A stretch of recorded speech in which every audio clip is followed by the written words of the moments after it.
My daughters worry about me. They think I work too hard. Who can blame them? I do work too hard. I've been trying to get caught up at my desk ever since I started The Sun. The fact that it hasn't happened in more than 30 years, now it's almost 38 years, doesn't lead me to conclude it's impossible. Instead, I imagine I just haven't tried hard enough. Like a stubborn bull, I keep charging the matador's cape, providing a lively spectacle at least. Of course, my daughters see the sword hidden behind the cape. My daughters know that this performance can't go on forever, that one day the old bull will lower his head and paw the ground, not noticing that the matador's stance has shifted, his blade now extended, the peanut vendor in the stance yawning, ready to call it a day.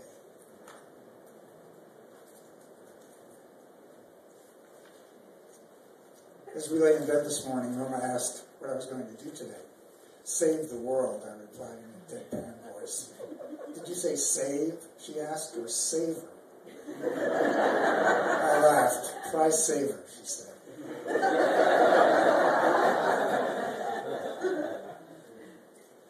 When I fell for Norma, her name went up in giant letters on all the billboards along the road to my heart.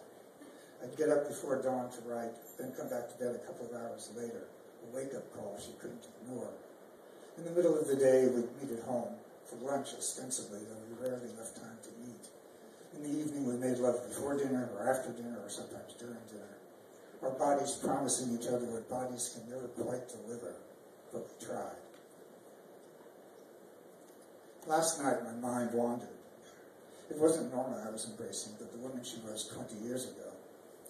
We were burning up the sheets back then, every night a riot in the city, the two of us looting everything that wasn't nailed down. I wondered if the woman in my arms would be jealous. Of course you jerk, said the woman in my head.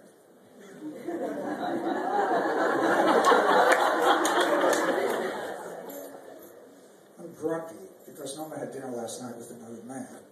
I'm grumpy because it was dinner, not lunch. I'm grumpy because I shouldn't even care. They weren't fucking each other. They were just eating overpriced pasta in a trendy restaurant, just being friends. I'm grumpy because after nearly 18 years of marriage, these are, everything is later now, 28 years. I'm grumpy because after nearly 18 years of marriage, I'm still so easily threatened by another man, even when the threat isn't real. My wife loves me dearly. She'd never betray me. Then why do I respond to every blip on the radar screen as if it signaled an attack? When it comes to marriage, I'm just like President Bush, insisting we need a $500 billion missile defense shield to protect us while we sleep.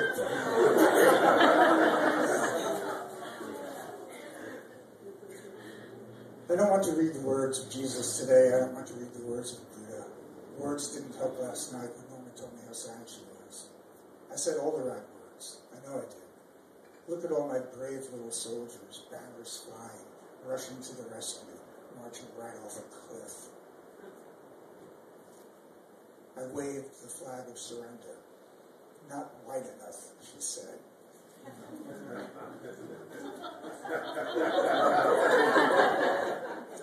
Yesterday, Norma and I talked about where to go for our anniversary. This morning, after another painful argument, I wondered gloomily whether we'll even feel like celebrating that. We have a travel agent, we have a marriage counselor, more than 2 decades in this house of marriage, and in some rooms we're quite at home, and in others we don't know whether to sit or stand.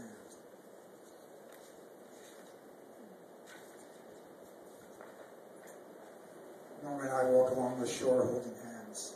The wind whips her beautiful long hair, streaked now with gray. Since we met, 18 years have slipped away.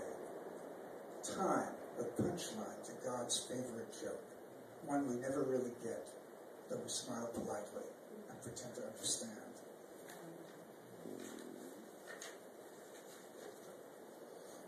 I've been away from myself too long.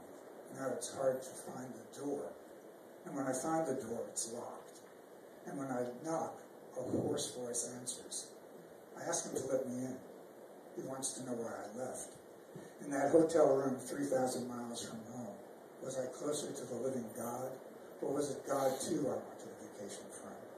Is that why I smoked so much and drank so much and ate so much? Is that why I didn't take a moment to sit quietly and pray? I don't need to worry that I've shut the door on God. God knows where to find me. I'll never be an enlightened master or live in some mansion of spiritual perfection. But if I can remember to be truthful and to keep my heart open, I can love the neighborhood I'm in. Maybe the wisdom I seek is closer than I think. Maybe it's as close as the hidden God, who doesn't shrink from the broken world, who doesn't abandon us, even when we insist we've been forsaken.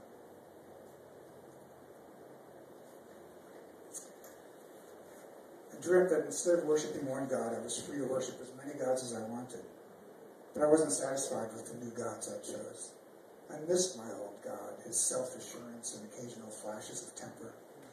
My new gods seemed so eager to please. They spoke too slowly, too loudly, as if I were a foreigner asking for directions. Not like my old God, who'd say, "Read the fucking map."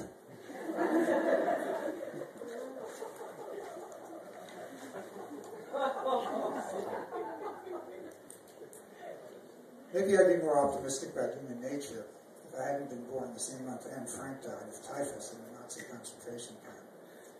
Not long afterward, most of the camps were liberated. Newsreels in every American theater showed bulldozers shoving thousands of emaciated bodies into graves. As I was discovering what it meant to be alive on a planet, humanity was discovering the depths to which it could sink.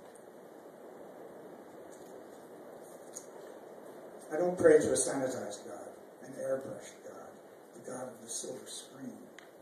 I pray to the God who put the green into nature and fire into the tongues of men, to the God of ceaseless change, who gives with one hand and smites with the other, to the God of the concentration camps, and to the God of the bullies so many of my Jewish brethren have become. I pray for the humanitarians, and I pray for the barbarians, and I pray to stop pretending I can always tell them apart.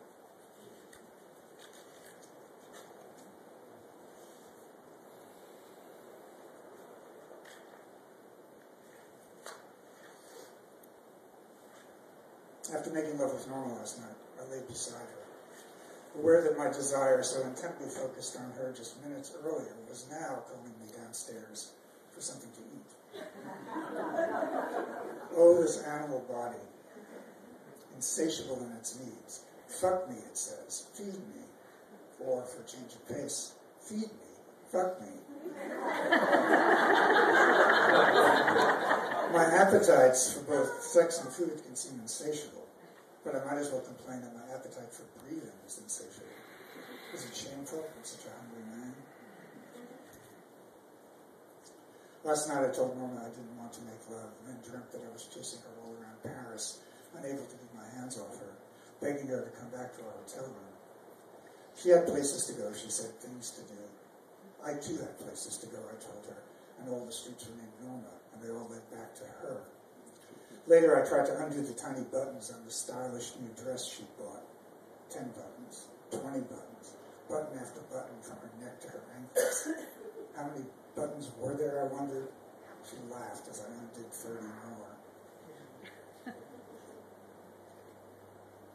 I'm grateful that all my extramarital affairs occur in my dreams, and that most of them involve my wife. Well, my dream wife. I'm grateful, too, that even as a young man, I realized that my attraction to women was unlikely to diminish as I grew older.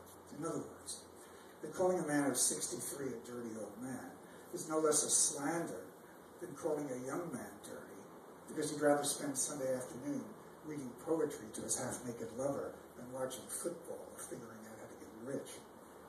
The old man is dirty only if sex is dirty, only if the birds are dirty, and the bees are dirty, and the sweet honey taste of her lips is dirty. 60 is dirty only if 30 is dirty. Dirt is dirty only if the planet Earth is dirty, only if God is dirty, only if the children who seek their hands into God are dirty, only if the young boy surprised by his first erection is dirty, only if his covert glance at a young girl is dirty. Once again, I didn't sleep well.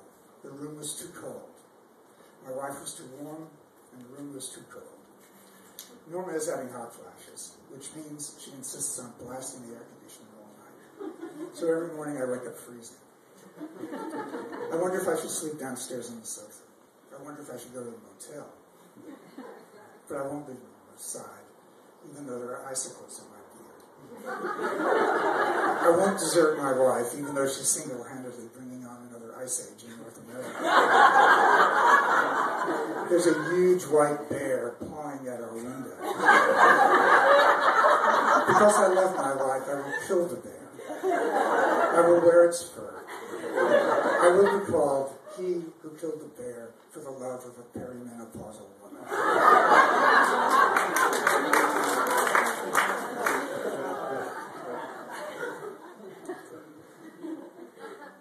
Some of my friends worry that this presidential election is our last chance for redemption, that if Obama doesn't win, the world will end. But maybe the end of the world has come and gone, and instead of acknowledging it and bearing the pain, we distract ourselves with thoughts about the future. For how many people did the world end in the holds of slave ships, in the ovens of Auschwitz, at Ground Zero in Hiroshima, in the jungles of Vietnam? For how many people did the world end when the doctor told them nothing could be done to save their child? The world ended for the 150,000 people who died yesterday, and the day before that. The world ended for those who breathed their last breath, certain they were seeing Jesus. And the world ended for those who died, searching for a glimpse of mercy in the eyes of their executioner. Henry Miller, quote, "The world is always ending, and the skeleton gets up and walks." No matter who's elected president, daffodils will bloom in the spring. Men and women will fall in love, and sadly out of love. Inconsolable grief will still be inconsolable. A broken heart will nonetheless keep beating 100,000 times a day. No matter who's elected president, writers will write, painters will paint, 3 in the morning will still be 3 in the morning. The door in our psyche we don't want to walk through will still be just down the hall. No matter who's elected president, life will hand us the invisible thread that connects us all. Love will hand us the needle.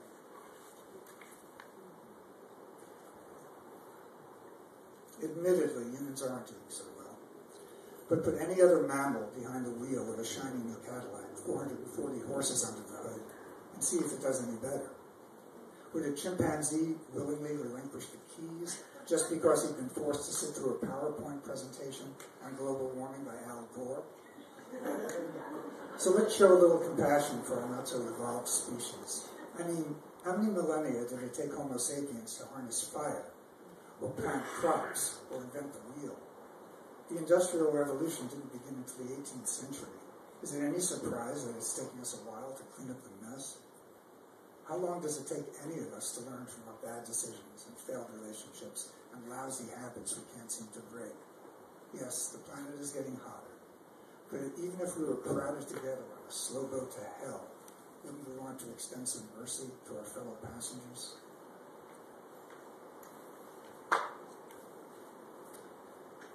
A friend confided to Norman New last night that she loved her partner but wasn't sure she wanted to continue living with him. Wasn't it normal, she asked, to sometimes have doubts? Norma jumped right in. Of course, she replied.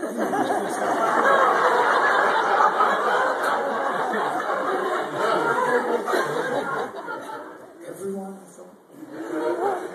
Sometimes I daydream about living alone, Norma went on, in a place like Antarctica. It's true.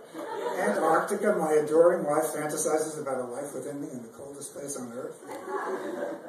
No wonder I went to bed and dreamt I was in love with another woman. In a hotel room, shutters closed against the heat. We embraced in the fading light of a summer's day in Africa.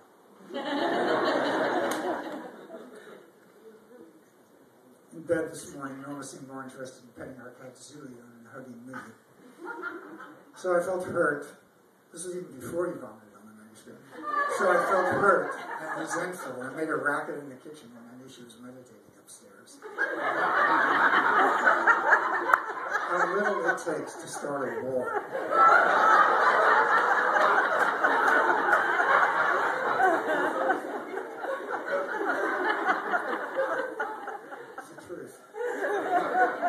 Are we more married some days than others? It seems so. Does our marriage survive anyway? It seems so. What right do I have to be here this morning? None. No right at all. Yet here I am. All the more reason not to take for granted my mysterious life on this mysterious planet. My first cup of coffee, my next breath. Norma is still asleep upstairs, although who knows where her dream self has wandered. 1,000 miles from here, 1,000 years. She was 26 when I fell in love with her. That is, with her dancer's body, with her long black hair. Oh, shallow man. It wasn't until the first time I saw her cry that I fell in love with her. Now she's about to turn 50. There are fewer tears. I'm still in love. And here come the birds, always on time, always on key, always jubilant. At least that's how they sound to me. And what about the 1,000 shades of green outside the window? This world would be hard to believe if you'd never seen it. Even on this sunny day, a dark cloud, even though my wife loves me and my daughters are healthy and Barack Obama is president. The Prozac helped, it really did. I was happier, less anxious, more productive. But after a while, I missed my old self, his intact libido, his salty tears, even some of his convoluted fears. Now he's back, and I wonder how far away my happiness is today. Even on foot, she can cover quite a distance, sauntering down a country road or winking at a driver and hitching a ride. Maybe she asked to be dropped off at the airport, where she cashed in some of her frequent smiler miles. And at this very moment is relaxing in first class, the distance between us growing vaster by the minute, as my happiness flies away from me, drinking champagne and eating hot nuts.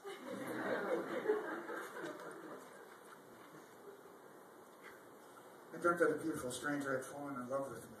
The only way to find out where she lived, however, was to look her up on Facebook, which I'd steadfastly refused to join. So that's what I get for my neo-Luddite posturing. For telling a friend yesterday that the world needed an about Facebook.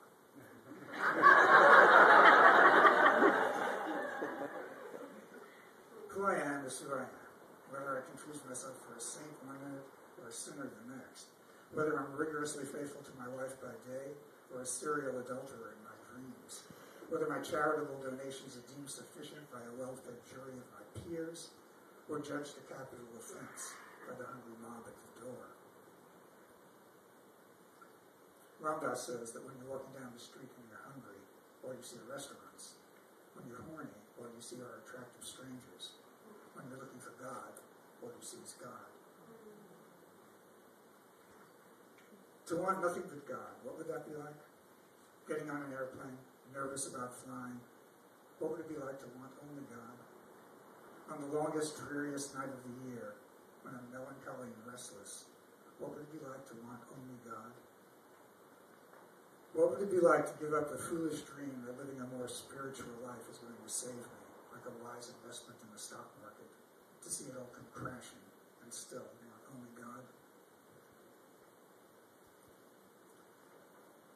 Before falling asleep last night, I read the words of a spiritual master. He said his aim was to pry me loose from my illusory me-ness, M-E-N-E-S-S, and awaken me right here, right now, to my true nature. Enlightenment isn't just for a chosen few, he insisted, nor is it necessary to meditate for 30 years before seeing through the illusion of separateness. His words stirred something in me. Since as a young man, I imagined I'd become enlightened by the time I was old. But now that I'm an old man, becoming enlightened in this lifetime seems as implausible as recapturing my lost youth. This makes the notion of a sudden awakening very appealing. But so are advertisements for skin creams that promise to erase wrinkles, or a little blue pill that would let me go on pretending I'm the greatest lover in the world. Waking up in the middle of the night, I realize, as dreaming is to waking awareness, so is waking awareness to being truly awake. Then I fell asleep again. Any day now, any hour, the phone will ring.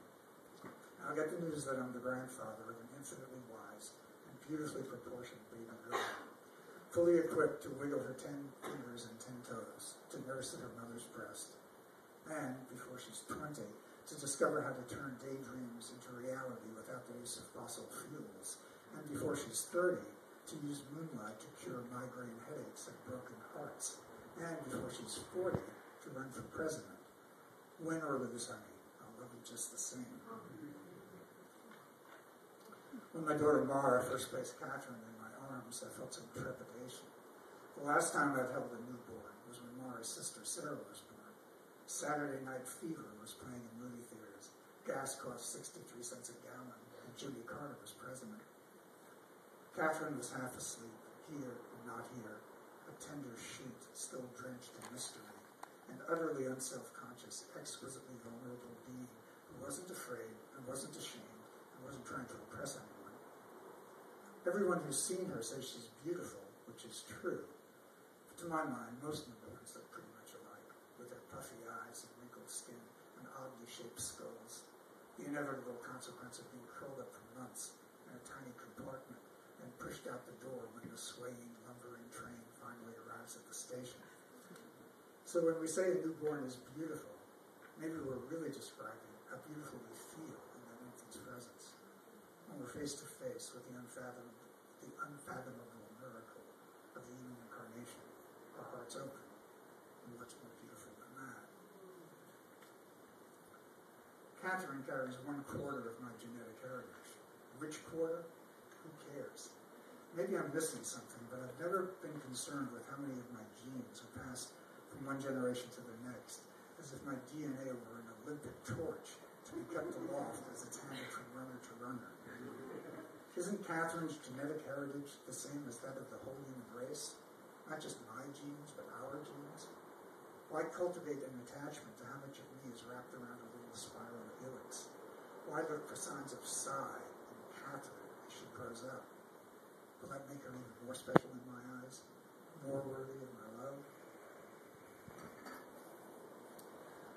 What if we extended as much kindness and generosity to everyone as we do to our own children and grandchildren? It's shameful that I still make a distinction between the small number of people who matter the most to me and the nearly 7 billion other humans on the planet. Then again, it's so much easier to love the infant in your arms than to embrace the moody coworker, the eccentric neighbor, the politician who let you down. How long does it take to become enlightened? There's a Buddhist parable about a bird with a silk scarf in its beak. Once every 100 years, the bird flies over a mile-high mountain. Each time, the scarf brushes the peak. How long does it take before the mountain is worn away? It won't do any good to rail at the bird for not flying faster, for not flying with a stick of dynamite in its beak.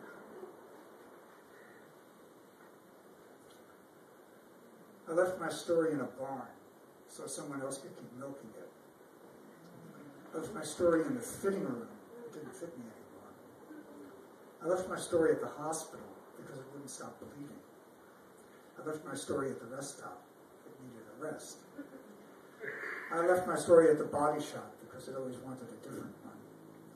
I left my story with some cash so it could never say, poor me. I left my story without saying where I was going because I didn't want it to follow me. It never even noticed I was gone.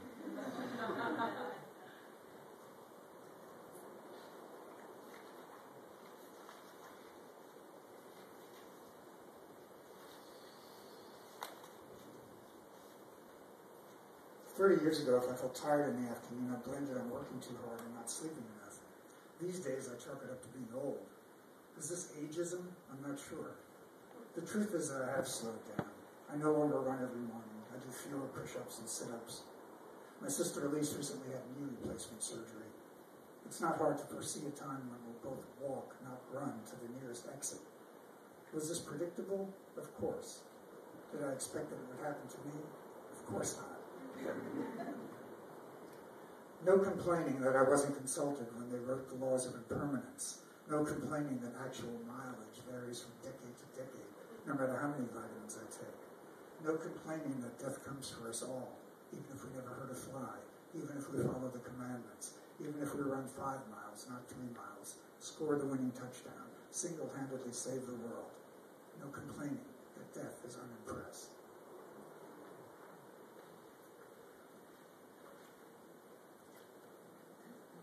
When asked how sexual passion changes with age, Sophocles said, "I feel as if I have escaped from a mad and furious master."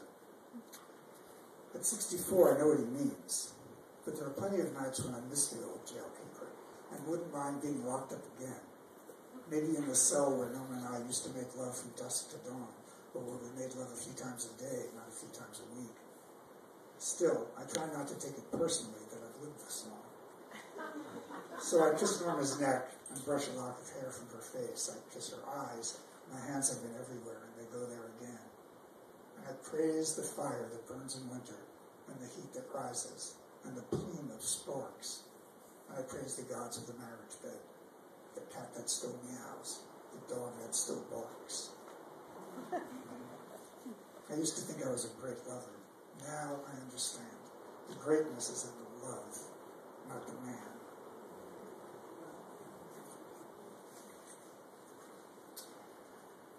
I'll read one more and then I'll stop for some questions, and then I have one or two about writing maybe at the very end.